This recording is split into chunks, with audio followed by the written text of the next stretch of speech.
Hey, what's up, everybody? This is Charles Sebastian. Welcome you guys to another episode of the DREAMERSPRO show, where we cover everything from sports, hot topics, classic debates, entertainment, when we give you guys a fresh perspective on things and how we see them. And this is the show, folks.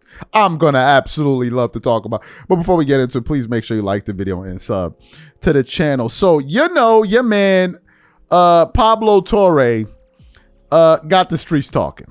Okay? He got the streets talking. Because Pablo has been making a lot of headlines after the things he's revealed about Kawhi Leonard, Steve Ballmer, and the Clippers. For those of y'all who may not understand fully what's going on, basically the premise of it all is that Pablo is saying that the Clippers paid Kawhi Leonard money under the table to circumvent the salary cap by Steve Ballmer investing $50 million into a company called Aspiration, and $28 million went to Kawhi, and Kawhi was required to do nothing, and you show that contractually. You can even see his signature on the documentation there. And then Ballmer saying that, no, I got scammed. These guys scammed a lot of people. I don't know what agreement Kawhi and these guys had with them. And then Pablo was like, but this doesn't make any sense. How don't you know about this? Then he had a back and forth with Mark Cuban yesterday. Did we play? I think we played some bits and pieces of it, of them going back and forth with one another. So that's basically what's going on. So I think it was before I went to bed. Before I went to bed yesterday, I came across an image. Oh, goodness. An image from sideline sources that we want to show to you. And it says the following. Sports investigator Pablo Torre says, after Kawhi report, he may investigate Jalen Brunson's $113 million, contract next. And I was like, oh, Lord, here we go. So then I decided to go to the comments. And let me tell you something, man.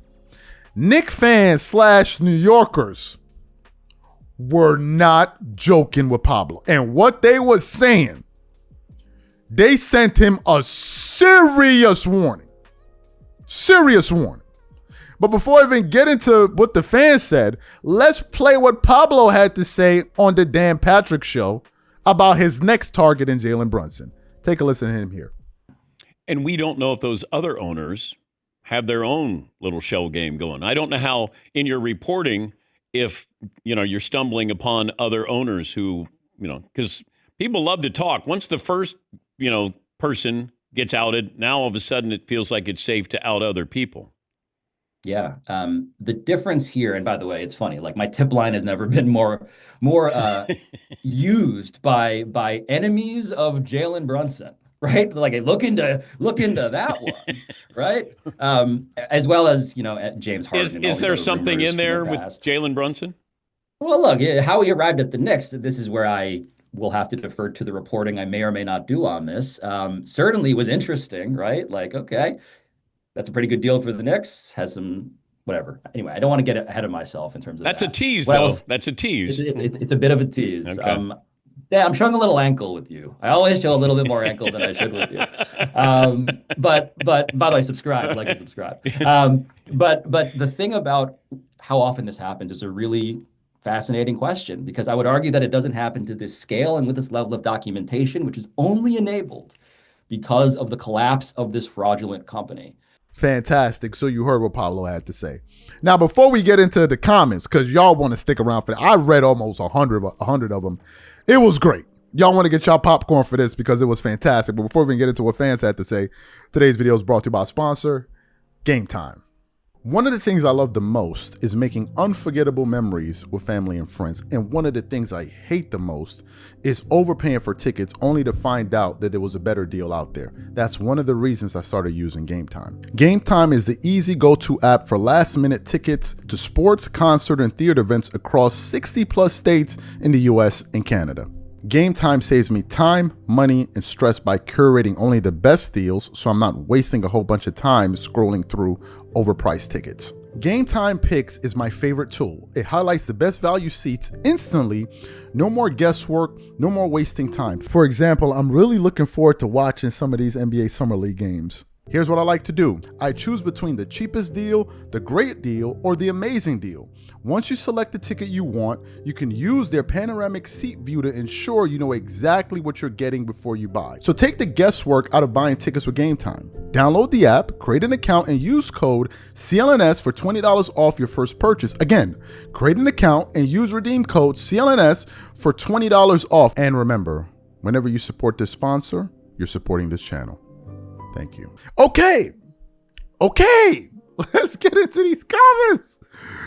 Here we go. One guy said, bros obsessed with pocket watching grown men.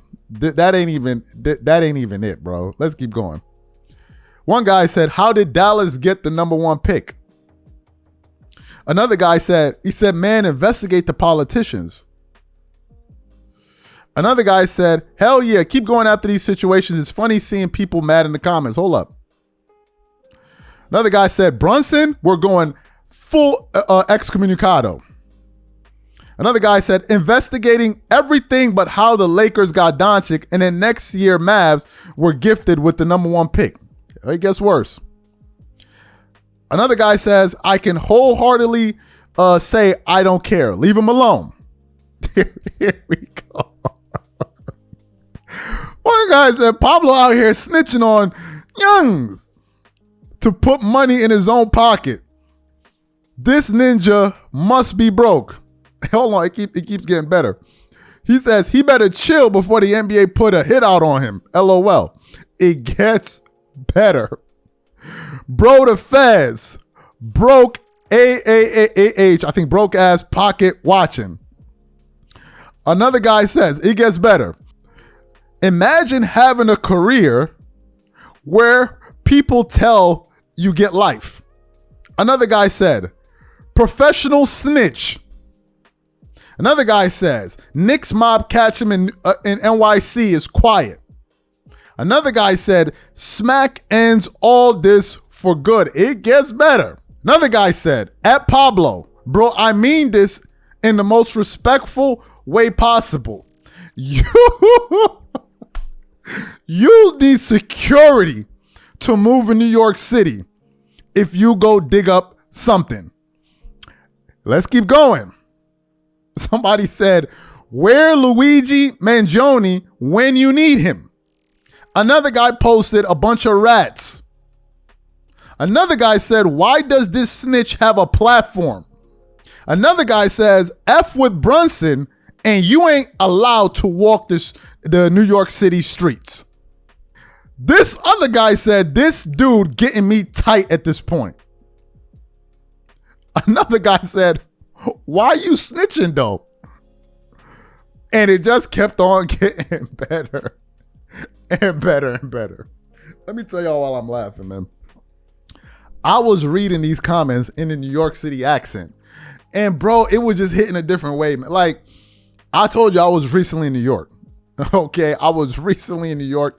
I think in, was it April or May? One of those months. And the Knicks won the playoffs. I think they were playing, was it Boston? I forgot who they were playing. I don't remember who they were playing.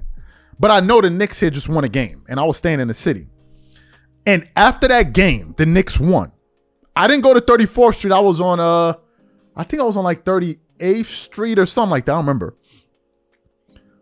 And I was coming back from like a restaurant by myself. And you could see Knicks fans in the streets.